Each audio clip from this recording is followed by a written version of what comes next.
Hello guys, তোমরা সবাই কেমন আছো? আশা করি ভালো আছো। আজ আমি দেখো কোথায় এসেছি।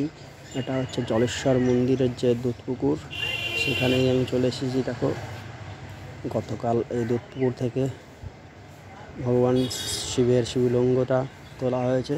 আর এই শিবলিঙ্গ তুলে গতকালই নিয়ে যাওয়া হয়েছে গঙ্গা স্নানে। আর গঙ্গা স্নান করিয়ে ভগবানকে নিয়ে আসা হবে কালকে। এই মন্দির যে প্রাঙ্গণে যে মূল মন্দির আছে, ওই মূল মন্দিরে স্থাপন করা হবে। আর স্থাপন করার পর এক সপ্তাহ 28শে চৈত্র থেকে 2রা চৈত্র পর্যন্ত এখানে ঠাকুরকে পুজো করা হবে। এবং এই উপলক্ষে ভীষণ বড় একটা মেলা বসবে।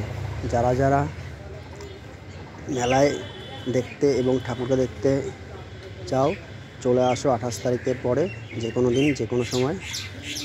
একটু বিকেলের দিকে আসলে ভালো, কারণ বিকেল দিকে মেলাটা খুব জমজমাট হয়ে জমে ওঠে। তো তোমরা যদি চাও তো বিকেলের দিকে এসে মেলায় অংশগ্রহণ করতে পারো।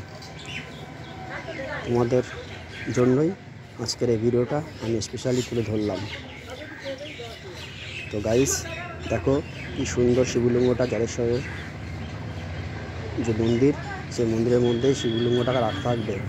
তোমরা এই 7 দিনের জন্য এই শিবলিঙ্গটা দেখতে পাবে। ধন্যবাদ সকলকে।